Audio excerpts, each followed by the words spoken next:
Au Ghana, l'exercice 2020-2021 est désormais inscrit dans l'histoire de la filière cacao. Durant la dite période, la récolte de cacao a atteint un niveau record d'1,4 million de tonnes, soit une hausse de 300 000 tonnes par rapport aux prévisions de juin 2021 et une hausse de 630 000 tonnes comparée aux 770 000 tonnes récoltées au cours de l'exercice 2019-2020. Il s'agit du plus important stock enregistré depuis 2010.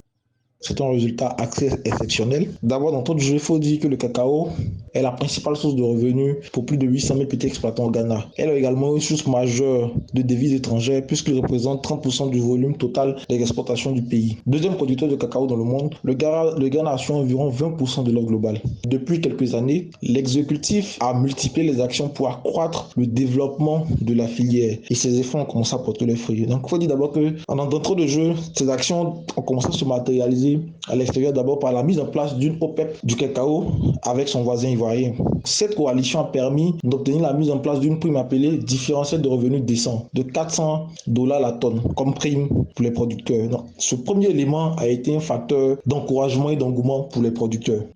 Selon les experts, ce résultat est l'aboutissement des actions gouvernementales visant à améliorer la productivité des agriculteurs à travers la lutte contre la maladie du swollen shoot et la réhabilitation des plantations vieillissantes. Le régulateur, le Cocoa Board, négocie actuellement avec des institutions financières pour décrocher d'ici octobre 2021 un prêt d'1,5 milliard de dollars, un financement qui lui permettra de mieux préparer la saison s'ouvrant en octobre. Le Ghana a également entrepris d'autres actions d'envergure, notamment dans la recherche, le conseil agricole, afin d'augmenter considérablement le rendement des fèves. Également, la lutte contre la maladie de swollen shoot et la réhabilitation des vergers a fortement impacté l'accroissement de la production. Le Ghana a également entrepris des actions dans le sens de l'amélioration de la transformation du cacao, à travers des actions de sensibilisation et d'accroissement des investissements publics et privés. Aujourd'hui, le Ghana dispose déjà de plus d'une douzaine d'entreprises locales de transformation du cacao pour une capacité de transformation de plus de 300 000 tonnes. Et il faut déjà dire que depuis 2018, le Ghana avait déjà signé un partenariat, il y avait eu un partenariat entre le Cocoa Board et le CNC qui prévoyait déjà un prêt de 1,5 milliard de dollars pour permettre d'accroître la capacité de transformation du Ghana.